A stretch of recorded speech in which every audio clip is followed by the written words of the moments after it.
Live from our studio in Georgetown. Kaieteur Radio, 99.1 FM.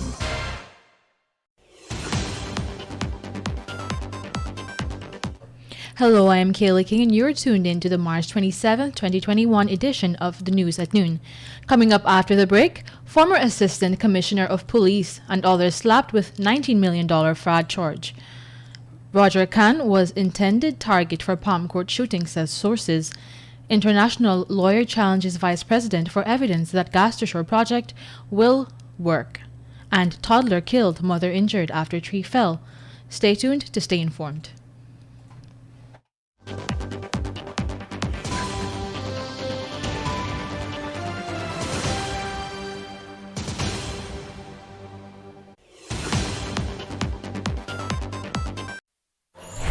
Digicel Prime Bundles just got better with 3 new apps. Watch more with PlayGo. Share more with Sportsmax. Read more news with Loop. Listen more with D-Music. Plus extra data. It's simply more bundled together. 51 gigabytes for 7 days for only $2,000. Live the experience with Digicel. Activate today on the My Digicel app. And now for the news in detail. Former Assistant Commissioner of Police Kevin Adonis and 3 other members of the Guyana Police Force yesterday made their first court appearance after they were slapped with a $19 million fraud charge. The defendants are Kevin Adonis, Raul Haynes, Jermaine Fraser, and Michael Corbin. The 4 were slapped with a joint charge while Corbin and Haynes were slapped with individual charges. The first charge alleged that they and persons unknown conspired in 2019 and stole $19.3 million belonging to the Guyana Police Force. Get the full details in today's Kaieteur News. In other news, the bullets that riddled the body of the popular gold dealer Ricardo Fagundes may not have been intended for him, but rather his close associate, Shahid Roger Khan. This was disclosed by sources. Fagundes was executed last March 21st in front of Palm Court at 10 hours. We were told that shortly before the shooting, he was seen entering the nightclub with Roger Khan and another associate.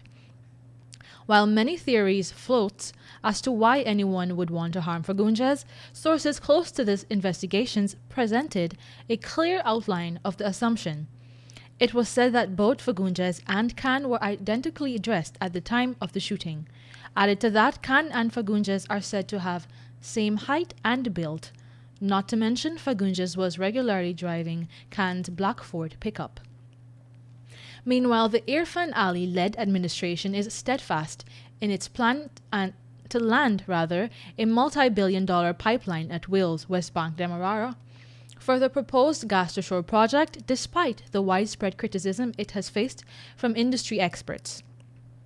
Many share the same concern that the government is moving too fast and should pump their brakes, at least until a thorough plan is laid out to show exactly how the project will benefit Guyanese. Vice President and local oil boss Dr. Bharat Jagdeo has touted a reduction in electricity costs as one of the most crucial benefits to be had. On this premise, no financial feasibility study will be conducted, as according to the Vice President, that aspect is a no-brainer. But international environmental lawyer Melinda Janke is taking him to task on his comments and is now challenging Dr. Jagdeo to present irrefutable evidence in support of his claim. And now let's tell you that a toddler was last Thursday killed after a tree fell on him and his mother at Cashew Landing, Tesserine Backdam, Middle Mazaruni River, Region 7. The dead child has been identified as 1-year-old Onan Alfred of Tesserine Village, Middle Mazaruni River. According to the police, the child was in the company of his parents, 18-year-old Corsia Alfred and Ming Daniels, when the tragic incident occurred. The report stated that around 16 hours, Alfred, Daniels, and their child were walking, heading to Isano Landing, Middle Mazaruni River, when a strong wind blew, resulting in a tree falling and hitting the toddler and his mother. It is understood that the toddler was picked up in an unconscious state and rushed to the Isano Health Center, where he was pronounced dead on arrival. And coming up after the break is girl 12 allegedly raped by father. School child stabbed 5 times during robbery. Suriname to put up more oil blocks for public auction, and Guyana faces new COVID-19 wave.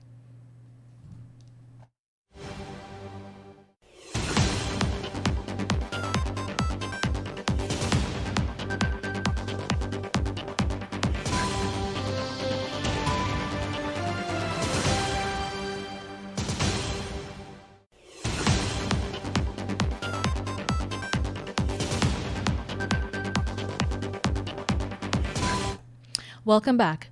The Guyana Police Force last Thursday announced the alleged rape of a 12-year-old girl by her father, who is still to be apprehended. The release stated that the incident occurred between February 28, 2021 and March 1, 2021 in Region 1. Kaieteur News understands that the child's father held her down while she was asleep and allegedly raped her.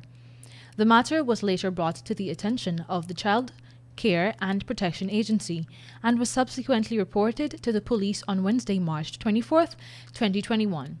This news agency also learned that when the ranks in Region 1 went to arrest the suspect, he was nowhere to be found. As such, a manhunt was launched to locate the suspect, who is also accused of similar offenses by others.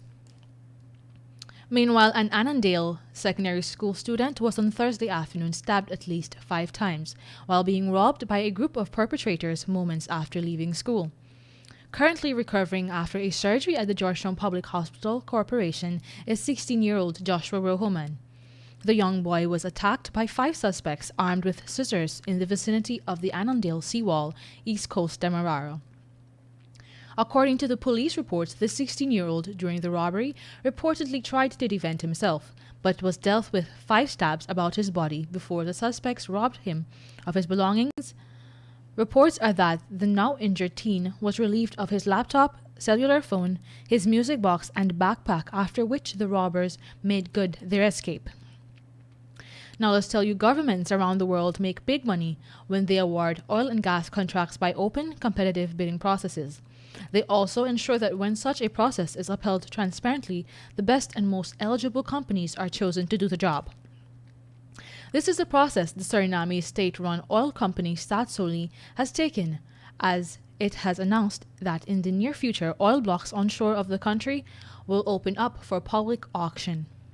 It was Anand Jagzar, the acting chief executive officer of Staatsolie, who had revealed these intended plans during a panel discussion at the Guyana Basin Summit last week.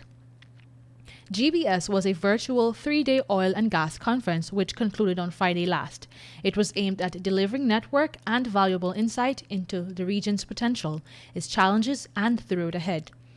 Although the CEO did not give specifics on the size of the oil blocks, he indicated that the blocks are located east and mid-east onshore Suriname.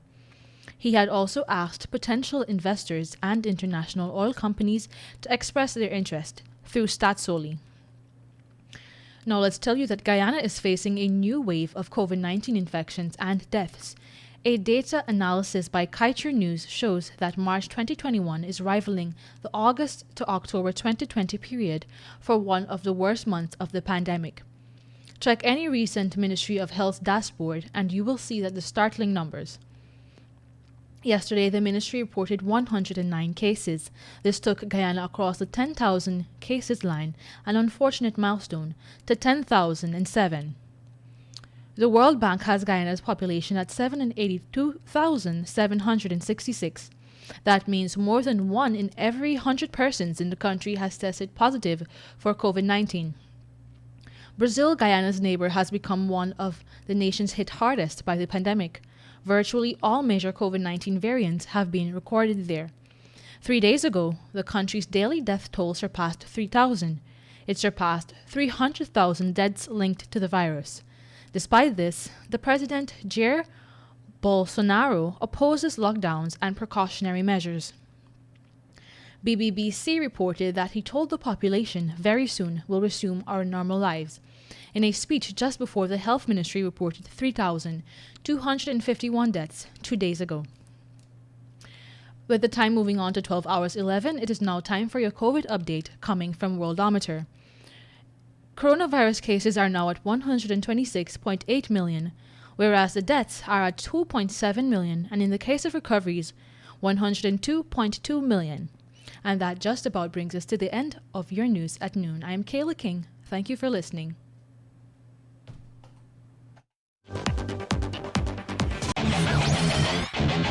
Want value for your advertising dollar? Then place your ads on Kaieteur Radio's newscasts. Streamed live on 6 different mediums, reaching hundreds of thousands.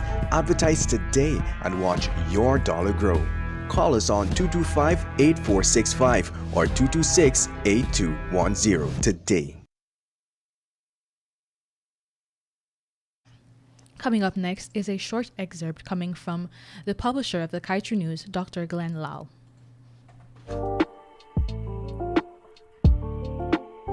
Guyana giving away billions and